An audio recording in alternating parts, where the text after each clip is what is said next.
We continue on in our series based on the book Steps to Christ. This last week's chapter was the privilege of prayer. And I have to admit to you, this is probably my favorite chapter of the entire book. I absolutely love the chapter on prayer. This morning, instead of exegeting a passage or having a topical sermon on prayer, I want to share with you my personal experience with prayer, if that's all right. I thought maybe you would be all right with that. This is my favorite chapter in Steps to Christ, and one of my favorite quotes comes from page 93. Prayer does not bring us down, or bring God down to us, but brings us up to Him. Prayer does not bring God down to us, but brings us up to Him. The beautiful thing about prayer is that it changes our mindset.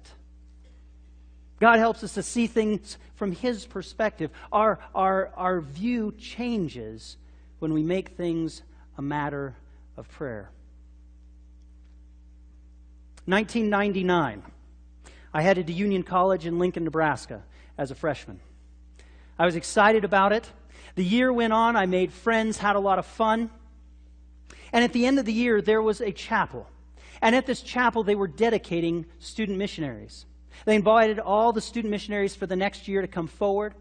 They talked about where they were going, what they'd be doing. Then they had the students go out amongst all the rest of us, and we gathered around them and prayed for them. It was at that moment that I knew what the next year held for me. I needed to give a year of my life as a student missionary. So the next fall, as school started, I went straight to Pastor Rich's office, the chaplain, and I said, Pastor Rich, I want to get signed up to go as a student missionary. And he said, okay, that's great. Hold on. Let's wait a couple months, then that process will begin. And so when the time was right, I went into his office, I got signed up, and I started to pore through the books of missionary opportunities. Now, there's one thing that you must know about missionary opportunities through colleges. The vast majority, probably about 99.5% of the calls, fall into two categories. The largest of which is education. They need teachers. They need teachers around the world. And I did not want to teach. Secondly, they need medical professionals. People who are going into the medical work, they need medical personnel around the world. And in order to serve as a medical personnel, you have to have experience. Surprise, surprise. I didn't have any. So that left me with about 0.5% of the calls that I may be able to fill and desired to fill. Finally, I found a spot that had my name written all over it. Assistant maintenance man. I would fix the air conditioners, unplug the toilets. I was fine with that, as long as I didn't have to be in the classroom and do medical work. Sometime about the first 2 or 3 days I was on my chosen island, I found out I would not be doing maintenance work. I would be teaching. The call that I found was to an atoll called the Kwajalein Atoll. You can see this is Australia here, right there. So Hawaii is way over here. Kwajalein is about 3,000 miles, I think, give or take 1,000, to the west of Hawaii. So way out there in the middle of the ocean. The Kwajalein Atoll is one of the largest atolls in the world. Ebi was the island that I was on, and it's right there in the bottom corner. That little spot. The Kwajalein Atoll is enormous, and the island of Ebi is very, very small. Here's a more beautiful picture of that same graphic. You see, Ebi is this island right here. Kwajalein is right here. Kwajalein is a U.S. Army installation. They have many Army personnel. And what they'll do is they'll launch missiles and all kinds of things out of California. They'll drop them right out here.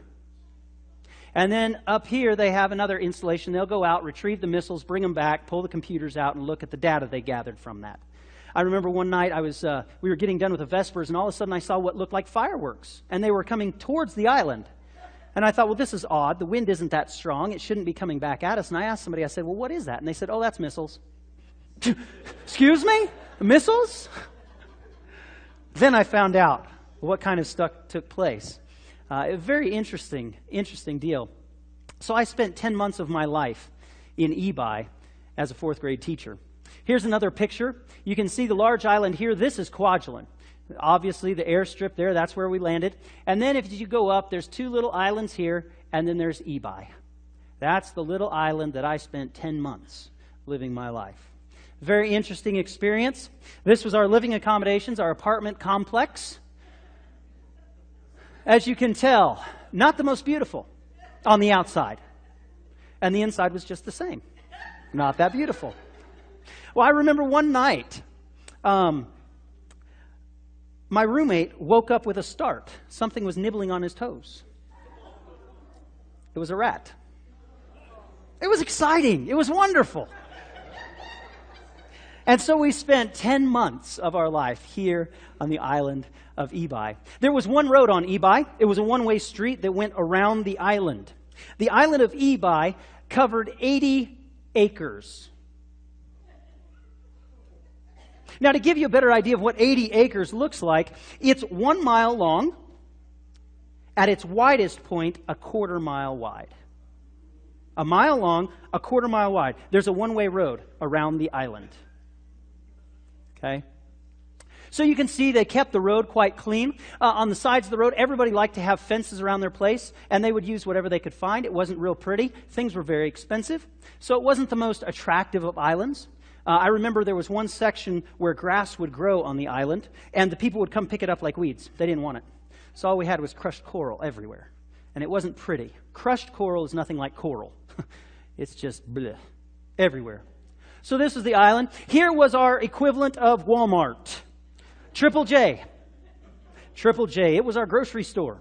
They had some clothing in there. I never looked at it, so I don't know what they had. All I did was spend my $50 a month for groceries at this store. Now, to give you an idea of what the cost was, a box of Fruit Loops in 2001 was $8. And that's where we bought our groceries. I was talking with my roommate from Ebi here about 2 weeks ago, and he said, you know what? I've been thinking, how in the world did we ever survive on $100 a month? I mean, we were young men, and we didn't eat just a little bit, but somehow we survived. So this was our grocery store. Inside our grocery store was our illustrious produce section. This was all we had for produce on the island. As you can tell, there's not a whole lot there. Needless to say, we didn't buy much, if any, fresh produce. It was very expensive, and by the time it got to our island, very frequently, it was not very good quality. So that was our produce section. Here's a picture of the school that I taught at, Ebi Seventh-day Adventist School right there. That window right there is mine. That is the fourth grade classroom. I had, well, I'll get to that in a second. That's my class. That's the school. I'm standing out on the reef there, and there's a nice tide pool there. You'll see a better picture of it here. There's that tide pool right out there. This is the view out of my classroom window. It was spectacular. A couple weeks ago, I talked about seeing the thousands of dolphins going by my window. They were right there.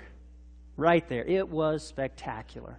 So when I give the kids a spelling test, I'd give them a word, and I just look out at the ocean. Oh, it was spectacular. I loved that. Here are my students. Over the course of the year, I had 27 students in my fourth grade classroom. This was the first year they did not have a translator. Grades 1 through 3, they had translators, and they would do English and Marshallese. But fourth grade is where that stopped. All they had was me. Needless to say, I had to learn the bad words. I called them on it a couple times, and that stopped. Then we spoke English. It was good. But you can see my classroom is pretty rugged. The blackboards, green boards, whatever color board you want to call them, they didn't work real hot, but that's all we had. We made do. There's one of our first days. We're doing a Bible activity, the fruits of the Spirit. Coloring, cutting out. I had some of those on my desk, I think, the majority of the year. Some of my students there having fun with that. On this particular day, the boys had gone with a Boy Scouts event, and so I took my girls, and we went out to Shell Island, an island down the causeway, a couple islands, and we had class out on the beach. It was a wonderful, wonderful day. Figured, hey, if the boys are having fun, we may as well go have some fun with the girls too. Get out there and do some class outside. You can see they're having fun on the beach. Nice white sandy beaches. This was one of the parties we had throughout the year. Kids loved playing in the sand and water. And finally, a picture between our school and the next school over. I could not walk through that fence area that you see everybody walking through like this. I'd have to turn like this. It was very narrow, but that's the way life was in Ebi. That's how it was. It was a wonderful experience. My wife says that this event in my life, this 10 months, made me marrying material. I grew up a lot in those 10 months. The first event I want to tell you about today happened on November 3. We were a couple months now into our time in Ebi. We were starting to get used to each other and our responsibilities. By this time, I was taking care of the youth Sabbath school class, and so I was teaching the youth every week. And this particular Sabbath, the church had chosen to go out and have outdoor church. And so they rented a truck, and we all got our belongings together. We got in the back of the truck, and we rode the 2.5, 3 miles down to Shell Island. As we arrived, we sat around and waited. You can see the ladies here waiting for the next 2 or 3 loads of individuals to come. We had an exceptionally good attendance this day. And so they were sitting there on the nice sand and rocks waiting for everyone to arrive. Now, being the kid that I was, I enjoyed climbing trees. Now, how many of you kids like climbing trees? Okay, very good. Yeah, some that aren't kids, you guys be careful. This tree right here was the tree that I climbed, and I sat right up there in the crotch of the tree. Now, what was great about this is from this location, I could not only see the lagoon that was just down the shoreline here, but I could also look across and see the ocean side of the island. It was a wonderful thing, and I enjoyed it immensely. As I was sitting there in the tree looking, there was something that I noticed that caught my attention. You see these right over here? That line of clouds, and that was coming towards the island. I had learned in my short amount of time there in Ebi that when those clouds were on that side of the island, we were in for rain. You could see the rain coming across the surface of the ocean. No problem. We knew it was coming, and as I sat in the tree watching, I could see it coming closer and closer. It got to the breaking waves, and then it got beyond the breaking waves, and I could see it coming, and then it started to sprinkle. Now you say, so, no big deal, just go under shelter, and you got it made. Well, that was our shelter. That was it, right there. That little covered area. And we had, 60, 70 people out there that day. And as a youth Sabbath school leader, I thought, this is a problem. If we all have to go into this shelter, there's no teaching that's going to go on. And I was prepared for my lesson that day. And so I was concerned about this. So as I sat there in the tree, I began to pray. I began to pray like I'd never prayed before. God, please send this storm away. I've got a message to give to these kids. We've got stuff to talk about. Please, Lord, send this storm away from us. Well, the Sabbath school program broke, and we divided out into our classes. I took my kids down by the shoreline, and they got nice and close to the bushes to stay out of the sprinkles that were coming down. I set my bag down in the sand, and I said, guys, we need to pray. We need to see a miracle this morning. And so we prayed and asked God that He would send that storm away. At the end of the Sabbath school class, the kids hadn't moved. In fact, they moved back up into the bushes more. But it wasn't because of rain. It was because the sunshine was so bright. God had sent that storm around us, away from us. We got a couple sprinkles, and that was it.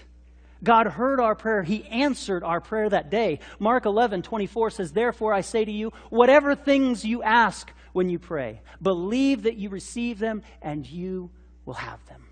That day, Jesus answered our prayer. He sent that storm away from us, and it was a great opportunity to teach those young people about how God listens to our prayers, and more than just listening, He answers our prayers. A few months later, Manna Day came around. Now, Manna Day was a time for the locals to celebrate their culture, to go back to their roots, to not forget where they'd come from. They had native crafts. They had a focus on education. They had spelling bees and history. They had Marshallese history that they would test. One of the things that really interested me about Manna Day was they had a race. Now, in high school, in college, specifically college, I enjoyed running. I'd run 3 days a week, 3, 4, 5, 6 miles every time. I enjoyed going out and running. And so when I went to Ebi, I found out about this race, and I said, this is something interesting. I think I want to be ready for this. I want to participate in this race. So from day one on the island of Ebi, I started to run around that little island. At first, I just went halfway around, so I did a mile. My knee didn't want to hold up very well, so I had to get it up to speed.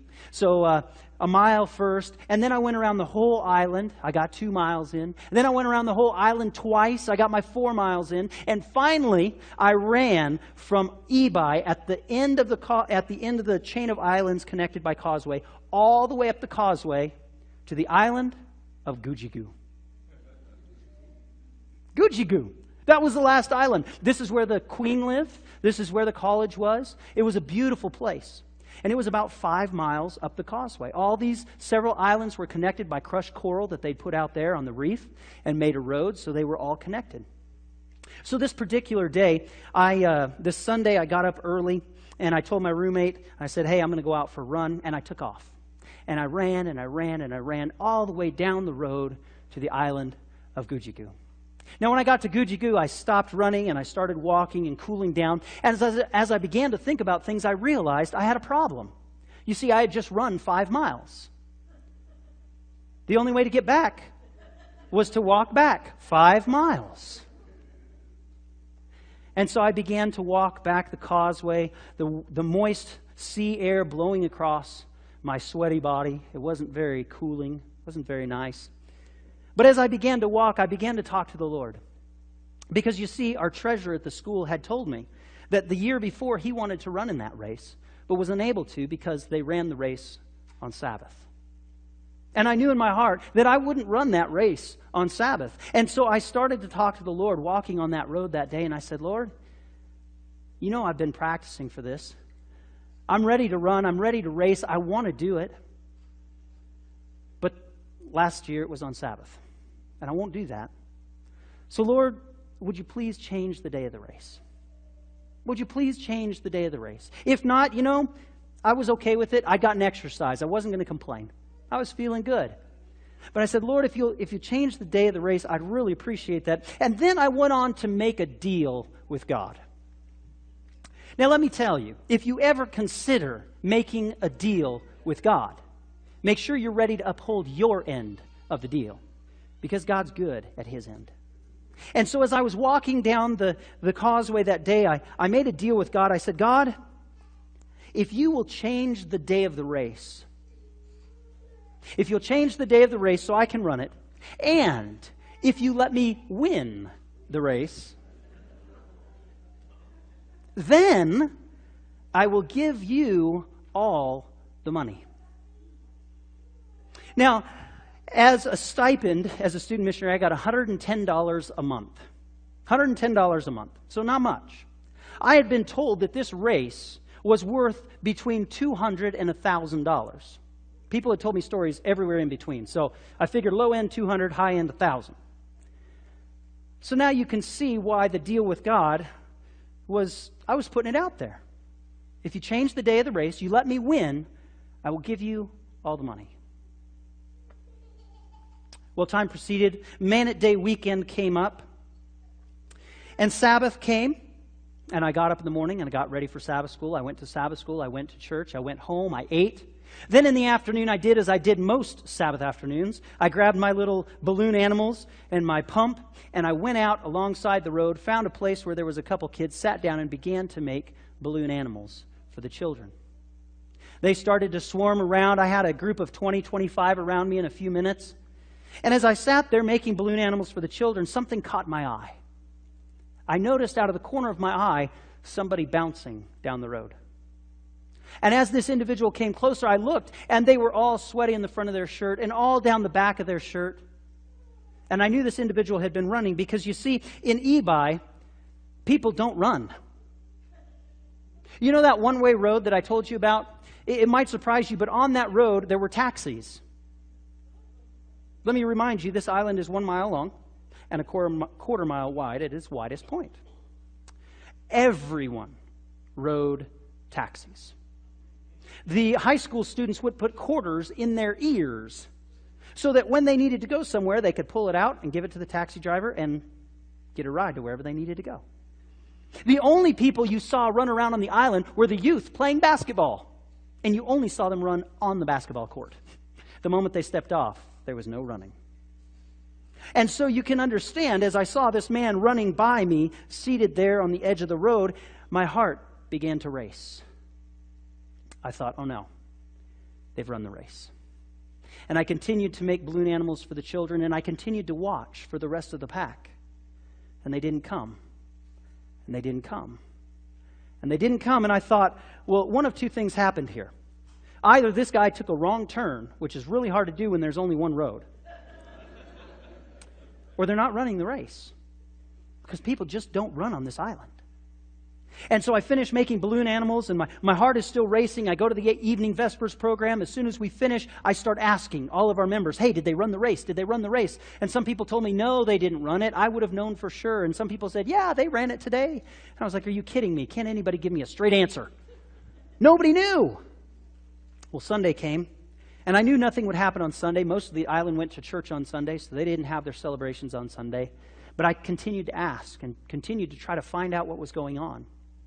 Monday morning came, the day of Manette Day, and I started to ask some questions. I got up and I went down to one end of the island and was trying to find somebody to ask them the questions, and they couldn't give me any answers. So I went back up to the grocery store, Triple J, and I asked around there, and they said, oh, there's somebody down there that knows. And so I went back down there to check. Well, by the time I got done with all the running around, I'd pretty much done the race already. Finally, I found a lady, and I said, did they run the race? And she said, no, they didn't. They know about your Sabbath. I said, wow. Okay, great. Do you know when they're starting the race? No, I don't know. Okay. Well, at this time, it was 10, 10:30, 11 o'clock in the morning. I knew they weren't going to run it at this time. I mean, lunch was coming up.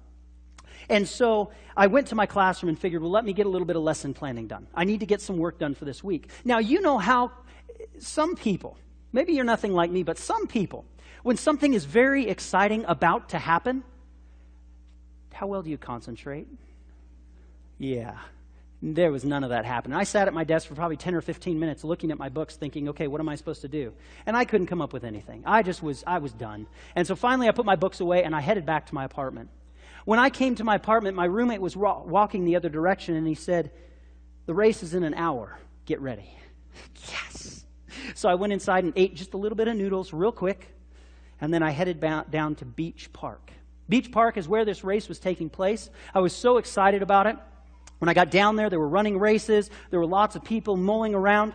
Well, I found a little booth where they were registering people, and so I went over and registered for the race. We got in the back of a pickup, and we headed out for Goo-Gee-Goo. Now, when I got in the back of the pickup truck, there was a guy seated across from me, and his calves were about that big. And I said, uh-oh. Uh-oh. Maybe while we're running, I'll just kind of peel off to the side and go take a dip in the water and just kind of disappear from the race. I don't want to be embarrassed that much. So we all got out to Goo-Gee-Goo. We started stretching our legs and our arms. We started getting ready for the race. They said something in Marshallese, and everybody got in a line, and I said, I think I should go up there. So I went and got in line, and they said something else, and everybody took off running, and I said, that was go. And so off I went, running down the road, trying to be part of this race. Well, within the first few hundred yards, I thought, you know what, I am in big trouble. The guy with the big calves, he wasn't even what I had to worry about. Everybody took off. They're like sprinting down the road, and I'm thinking, oh my goodness, are you kidding me?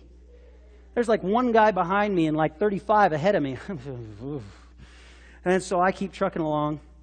About the time we got to Shell Island, about the halfway point, there was one person in front of me. And I saw them stop and start to walk. And I had a little happy dance going in my heart because I knew I could run the entire distance. I didn't have to stop and walk. I knew when I saw that guy in front of me stop and start walking, the race was mine. And as we came down into Beach Park at the end of the route, I felt a little like Moses and the children of Israel. You see, I came around the corner and they weren't expecting the participants to be there quite so quickly. Everyone was still mulling around. There was festivities going on. There were people everywhere. And as I came around the corner, people started to spread just like the Red Sea. And I ran on through right to the finish line. And as I got to the finish line, some of my young people were there. And it was awesome because Sabbath, we'd been talking about prayer. We'd been talking about whether God answers prayer, how God answers prayer. Sometimes He says yes. Sometimes He says no. Sometimes He says wait.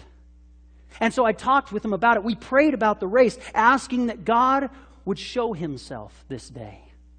And they were standing at the finish line when I came across first. What an opportunity to talk about how God answers prayer. It was fantastic. Matthew chapter 7, our text for today. Ask, and it will be given to you. Seek, and you will find. Knock, and it will be opened to you. For everyone who asks receives, and he who seeks finds, and to him who knocks it will be opened. What an awesome, awesome experience that day. God answered my prayer. Now, you remember I said I made a deal with God, right? God, He took care of His end. It was my turn to take up my end. And so when I finally got the check after a number of weeks, it was $200. It wasn't, or no, I take that back, it was $150. So it wasn't as big as I thought, but I didn't consider it mine for even a moment because I made a deal with God. He answered an affirmative on His side, and it was my turn to turn it over. So I gave that money to the church for evangelism. Little did I know that the church would go on to invite my mother and father to come and do evangelism at our island. So you see here my mom and dad right here, and that little whippersnapper behind them was me. So my folks came out in April of that year to do evangelism. So fortunately, that little gift that I'd given to the church actually ended up bringing my parents. I felt almost a little self-serving, but I made that deal before I knew who was coming, so it was all right.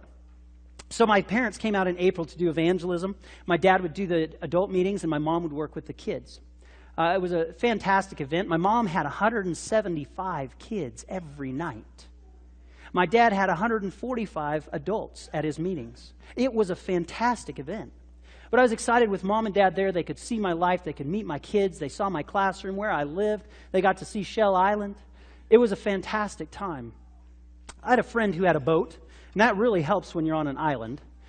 He had a boat, and I talked to him. I said, hey, would you come over and pick up my folks and I and take us up the coast, or up the shoreline there to another island?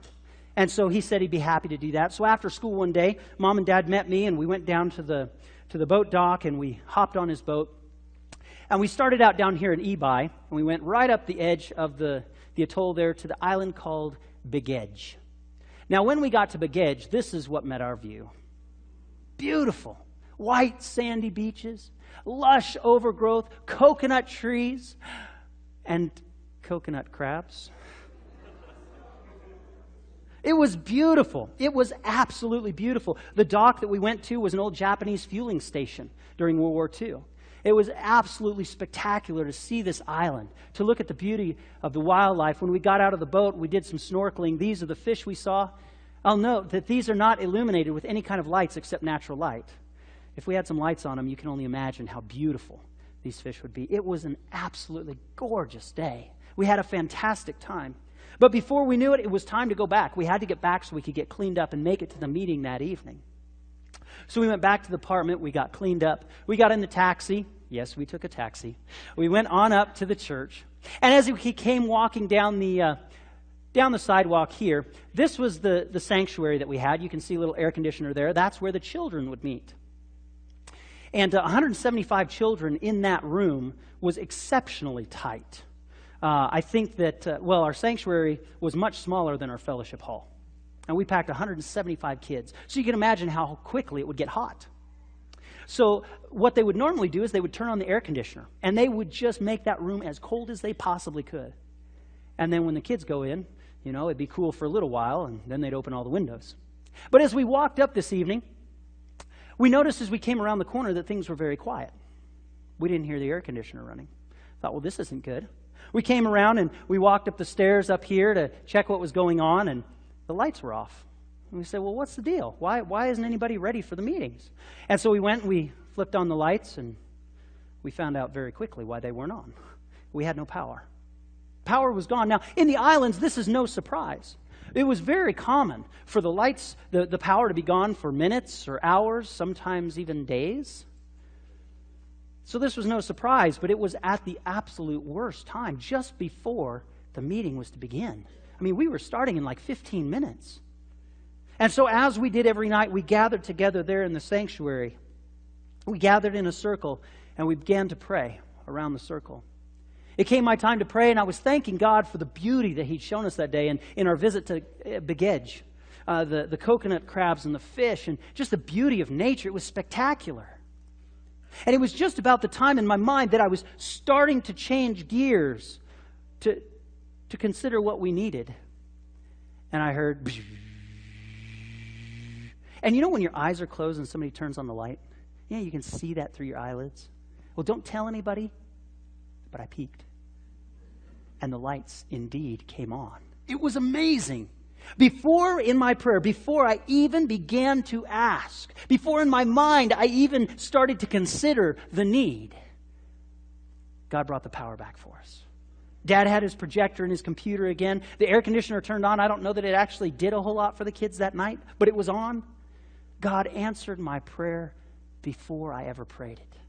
Isaiah 65 tells us, it shall come to pass that before they call, I will answer.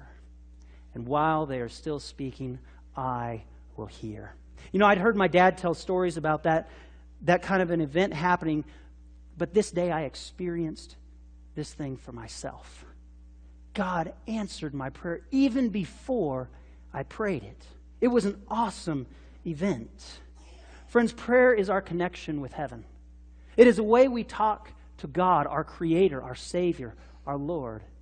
It's the opportunity we have to connect with Him. And I want to challenge you this week to spend some time with God. Spend some time talking to Him. Spend some time asking for miracles. Maybe you say, well, I'm not sure if God works miracles. When's the last time you asked for one? God is in the business of working miracles. Ask Him for miracles. And remember, He doesn't always say yes. Sometimes He says no. Sometimes He says wait. Because God knows what is best. You see, He's there. He's listening. He yearns to answer our prayers. He yearns to give us good things.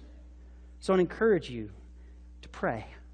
Talk to your Father in heaven. Ask Him for the things you need. Praise Him for the blessings He gives you. Don't forget how He has blessed.